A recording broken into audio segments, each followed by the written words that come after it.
Hello বন্ধুরা, কেমন আছো তোমরা? আশা করছি বেশ ভালো রয়েছো। ভালো থাকারই কথা, কারণ এইবারে গ্রীষ্মকালে বেশ সুন্দর ওয়েদার হয়েছে। বৃষ্টি বেশ মাঝে মাঝে ধাপে ধাপে দিয়ে যাচ্ছে। তাহলে গরমে যে আরামটা পাচ্ছি সেটা এটা আমাদের উপরে পাওনা। তো আশা করছি তোমরা তোমরা সবাই ভালো রয়েছো, আমরাও ভালো রয়েছি।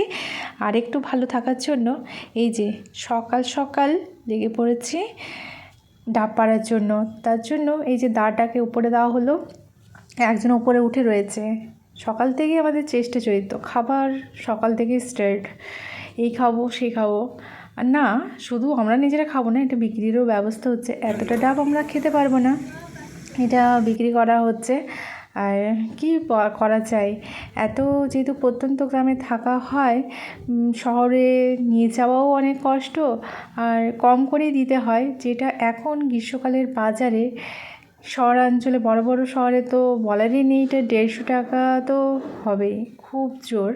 আর এমনি হতে গেলে 70, 80, 90 এমনি দামটা পড়বে। কিন্তু আমরা এখানে বিক্রি করছে কত জানো?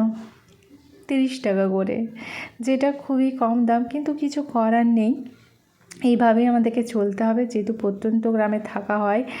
আর ওই ভাইটাকে সত্যিকারে তার সাহসিকতাকে দাগ দিতে হয়। যে কেউ তো গাছে চাপতে পারবে না, তো সে তুখোড়, তার জন্য চেপে গেছে। হয়তো বা অনেকে পারতো, কিন্তু এখন বয়স হয়ে গেছে, পারবেও না। বেশ সুন্দর আমাদের এখন জোর কদমে চলছে ডাব পাড়ার প্রস্তুতি। এই যে দেখো, এক ঝাঁক ডাব, দূর থেকে তো দেখে মনে হচ্ছে ছোট ছোট, কিন্তু ডাবের সাইজ দেখবে, যখন ডাবগুলো দেখবে বিশাল বড় বড়। তো 30 টাকাতে এটা লস না কি? কিছু করার নেই, যেহেতু প্রত্যন্ত গ্রামে থাকা হয়, লাভ লোকসান দেখে তো লাভ নেই। তো এই দেখো, ডাবটা এই দূর থেকে বোঝা যাবে না। আর এটার পাড়ার টেকনিকটা এইরকমভাবে আমরা করেছি, যদিও ব্যাপারটা খুবই ঝুঁকিপূর্ণ। দেখতেই পাচ্ছ, অনেক লম্বা, নারকেল গাছ লম্বাই হয় সচরাচর। আর এই যে তার প্রক্রিয়া শুরু হয়ে গেছে। আর চাতক পাখির মতো আমরা অপোজিট সাইডে বসে আছি, তোমাদেরকে দেখাবো চাতক পাখিরা কেমনভাবে রয়েছে।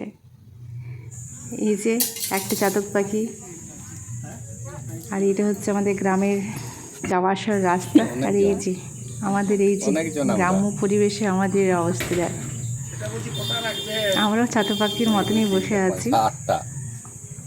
গ্রামে আমাদের হুলিয়া এইরকমই।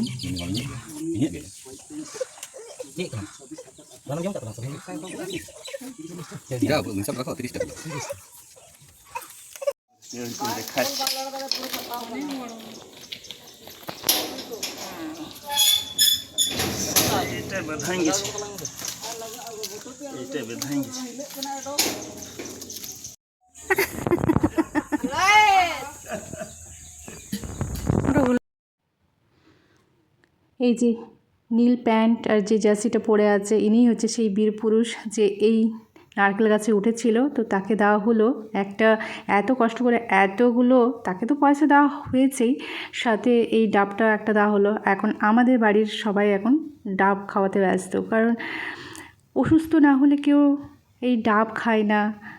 তো এখন সুযোগ হয়েছে, চলো খাই। আর এটার মালাইটা কোনোদিনও আমি খাইনি, কিন্তু আজকে খেয়ে দেখলাম ভীষণ রকমের সুন্দর লাগে, মানে তৃপ্তিদায়ক, এতটা তৃপ্তিদায়ক চোখটা বন্ধ হয়ে যায় এই মালাইটা খেতে। জলটা তো বেশ ভালোই লাগলো, আর মালাইটাও ভালোই লাগলো। এই রকম জিনিসগুলো শহরাঞ্চলে কিনবে তো প্রচুর দাম দিয়ে কিনতে হয়, আর এখানে পারার জন্য না পারতে পারলে তো খেতে পারবে না। তো এই রকম কষ্ট করে তবে তো সে কী বলবো ওটাকে, কেষ্ট মেলে, কষ্ট করে শ্রেষ্ঠ মেলে না কেষ্ট মেলে, যাই হোক কিছু একটা মিলে। তো আমাদের এই ডাবটা মিলেছে। জীবনটা সত্যিকারেরই সংঘর্ষে ভরা, কিন্তু সবার ক্ষেত্রে সমান নয়, কেউ অনায়াসেই পাওয়া চায়, আর কাউকে প্রচুর সংঘর্ষ করতে হয়, বেশিরভাগ মানুষকেই সংঘর্ষ করতে হয়। যেমন আমাদের এই যে নারকেল গাছটা রয়েছে, কিন্তু এটার জন্য সংঘর্ষ করতে হলো, কারণ গাছ থাকলে কি হবে, পাড়ার জন্য তো মানুষ চাই। আর সেই রকম এখন কে উঠবে, সেই রকম মানুষ গাছে চাপার জন্য তো চাই। তো শুধু কি নারকেল গাছ, এই রকম জীবনে অনেক কিছুই রয়েছে। সমস্ত কিছু পাওয়ার জন্য সংঘর্ষ সবাইকে করে যেতেই হচ্ছে। বাগানে কি কি সবজিপাতি হয়েছে।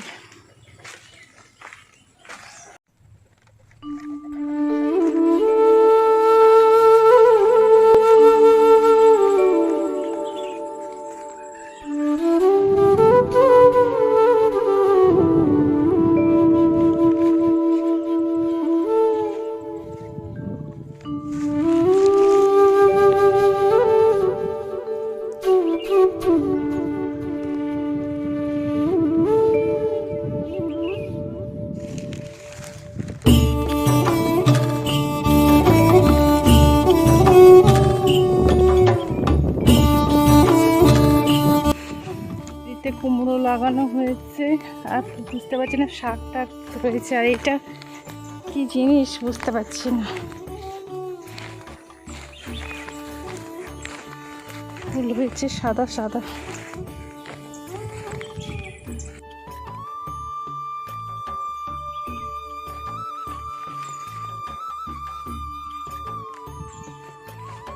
ওই যে শাল জঙ্গল, পাশেই রয়েছে শাল জঙ্গল। আর ওইখানটাতেই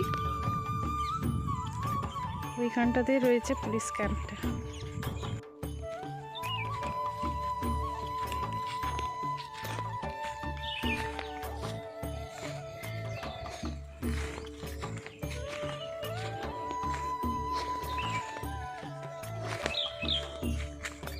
জলটা শুকিয়ে গেছে, আসলে চাষ করা হয় তো তার কারণে এই জলটা ব্যবহার করা হয়, কিন্তু গর্ত আছে আরও নিচে অনেকটাই। এই যে আম্রপালি, ম্যাঙ্গো হয়েছে, ম্যাঙ্গো।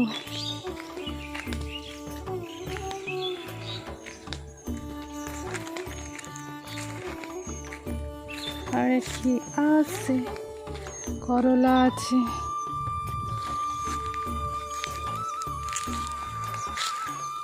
টমেটোও আছে, ছোট ছোট টমেটো।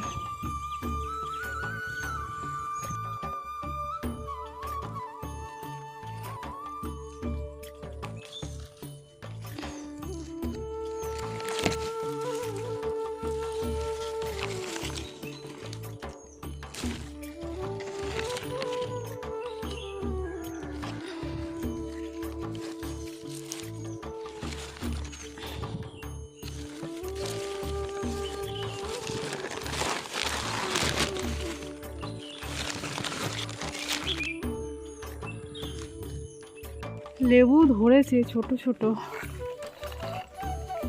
কিন্তু এই লেবুগুলো টেস্টি কিনা জানি।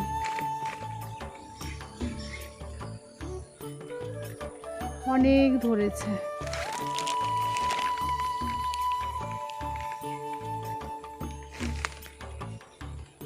আনারস ফলতে দেখিনি, এইবারে দেখেছি।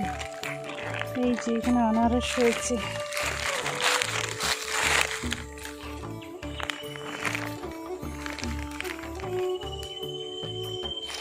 আর একটা এইখানে।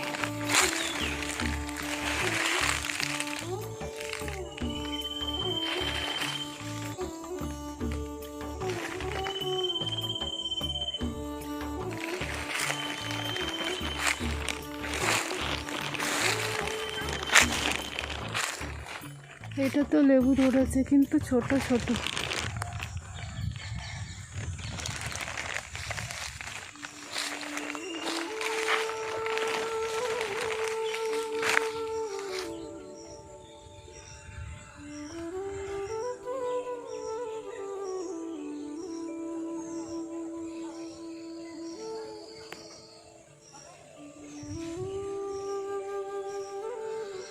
তেজপাতা গাছটাকে দেখতে পেয়েছি, কিন্তু এত ঝাড়ের মধ্যে রয়েছে।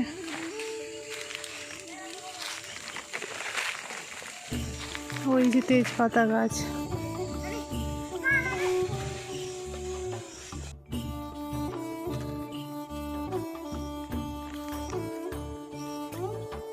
লেবু কিন্তু খুব ধরেছে, যখন হবে তখন বেশ অনেকটাই হবে। আর এখানে খাবার মতো লোক নেই। আর শহরে এটার দামই কত, কলকাতা বলো যে কোনো জায়গায় এখন তো 5 কি 10 টাকা।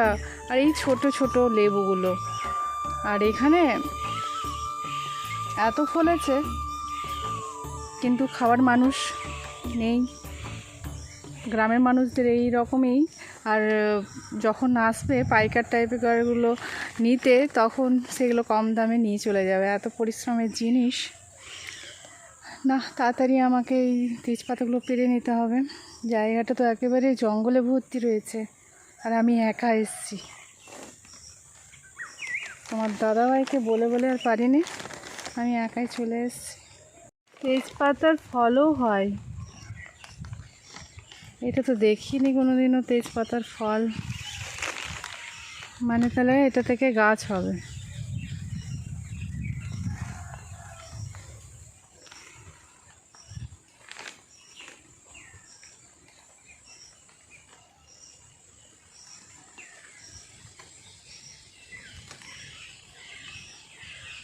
জীবনে আমরা অনেক কিছু কল্পনা করে ফেলি।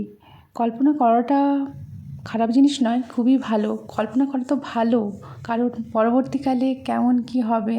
আর কল্পনার জগতে, সত্যিকারের জগৎটা খুবই সুন্দর, খুব আনন্দদায়ক। আর তুমি ভাববে যে তুমি পেয়ে গেছো, কিন্তু সেইটাই তোমার আসলটা নয়। যখন তোমার কাছে নেগেটিভিটি বা তোমার বিপরীতটা হবে, খারাপটা হবে, তখন তুমি ভাববে যে সত্যি আমি একটা ভালো পরিকল্পনা করেছিলাম, কিন্তু আমার জীবনে খারাপ পরিস্থিতি, সমস্ত কিছু খারাপ। জীবনটা সবার ক্ষেত্রে সমান নয়, কারো স্মুথলি চলে, কারো আবার কখনো ভালো কখনো খারাপ, আবার কারো টোটালি খারাপ। কিন্তু তবু তো মানুষকে চলতে হবে, এটাই তো জীবনের সংঘর্ষ, এটাই হচ্ছে জীবন। কারণ যতক্ষণ তোমার কাছে প্রাণ আছে তোমাকে লড়াই করেই যেতে হবে। হার মেনে নিলে হবে না, সে যেমনই পরিস্থিতি হোক। বলা খুবই সহজ, করা খুবই কঠিন। কারণ অনেক পরিস্থিতির সম্মুখীন হতে হয়। কারণ মানুষ যখন বড় বড় সিদ্ধান্ত নিয়ে ফেলে, বা যেটা আমি একদম পছন্দ করি না, যে জিনিসটা সুইসাইড বা কোনো কিছু, কিন্তু মানুষ বুঝতে পারি তাদের জীবনে যখন সে কিছুই যখন ঠাউর করতে পারে না, তখন এই এত বড় ডিসিশনটা নিয়ে ফেলে। কিন্তু এইটা কখনোই আসল নয়। জীবন মানে তোমাকে বেঁচে থাকার লড়াই, আর এটা লড়াই করেই তোমাকে বাঁচতে হবে। তাহলে এইটার মধ্যে থেকে যে আনন্দটা পাওয়া যাবে, যে অ্যাচিভমেন্টটা পাওয়া যাবে, এটাই হচ্ছে আসল জীবন। কারণ এটা একবারই পাওয়া যায়। আর এটাকে তুমি ভালোভাবে, সে দুঃখ পেয়েছো বা খারাপের মধ্যে দিয়ে যাচ্ছ বা ভালোর মধ্যে দিয়ে যাচ্ছ, তুমি এটাকে উপভোগ করো। তুমি পিছনে ফিরো না, সামনের দিকে এগিয়ে যাও, নিজের মধ্যে দৃঢ়তার সাথে এগিয়ে চলো। এই যে পাখিরা, প্রজাপতি দেখো কি সুন্দর, তাদের জীবনে মনে হয় না মানুষের মধ্যে এত সংঘর্ষ করতে হয়, কিন্তু এই যে দুঃখ কষ্ট তাদের মনে হয় নেই, একমাত্র মানুষের মধ্যেই রয়েছে।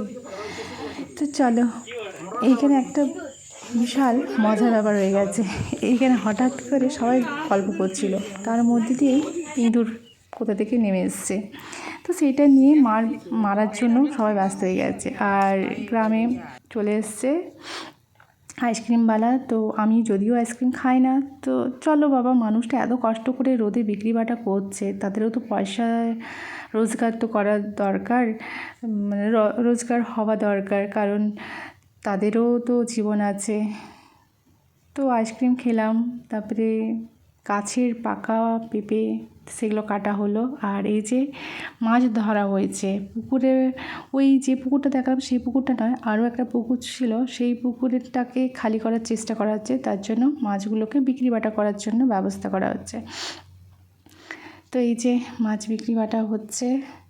এর আগেও তোমাদেরকে মাছ দেখিয়েছি, তো এইগুলো কি মাছ, মিরিক মাছ না কাতলা মাছ আমার ঠিক মতো জানা নেই। তো প্রচুর মাছ, ভালো লাগছে, মাছ দেখতে ভালো লাগছে। আর এরপর এই যে সবাইকে দেওয়া হবে, আর যতটা বাঁচবে এরপর এটাকে বিক্রি বাটা করা হবে। অনেক দিন বাড়িতে কাটালাম, এটা হচ্ছে তার পরের দিন। সকালবেলায় আমরা ভোরবেলায় বেরিয়ে পড়েছি। রোদ গরম, কারণ গ্রীষ্মকাল, তাড়াতাড়ি আমরা বেরিয়ে পড়েছি। রোদ হলো মানেই চালাতে যেমন কষ্ট, শরীরেরও কষ্ট। তো এখানে সবচেয়ে উপযুক্ত খাবার হচ্ছে চপ মুড়ি খাওয়াটা এই শরীরের পক্ষে। বাইরে লুচির থেকে এই চপ মুড়ি খাওয়া পেটে যেমন সয়, সেই রকম শরীরটাকেও ভালোভাবে টেনে নিয়ে যেতে পারবে যতক্ষণ না তুমি গন্তব্যে পৌঁছচ্ছ। তো আজকের আমাদের সকালের ব্রেকফাস্ট এটাই। তো এখানে আমার ব্লগটা শেষ করছি, দেখা হবে নেক্সট ব্লগে। তোমরা ভালো থেকো, সুস্থ থাকো। আর এই যে আমরা যাত্রা চলছে, এখন আমরা বাঁকুড়ায় পৌঁছেছি। আর এইটা তোমাদের দাদাভাইয়ের বন্ধু, তাদের তো মাছ নিয়ে কারবার, মাছ বিক্রি, মাছ ধরা, সেটা নিয়ে ব্যস্ত। তো সেই প্রিপারেশন তারা এখন থেকেই নিচ্ছে। মাছের যে খাবারগুলো, টোপগুলো যেগুলো মাছ ধরার জন্য লাগে, সেগুলো তার বন্ধুকে দিয়ে দিচ্ছে। আর আমি বেচারি কী করব, আমি পথের মধ্যে এইরকম দাঁড়িয়ে রয়েছি আর সবার আমি অ্যাক্টিভিটি লক্ষ্য করছি।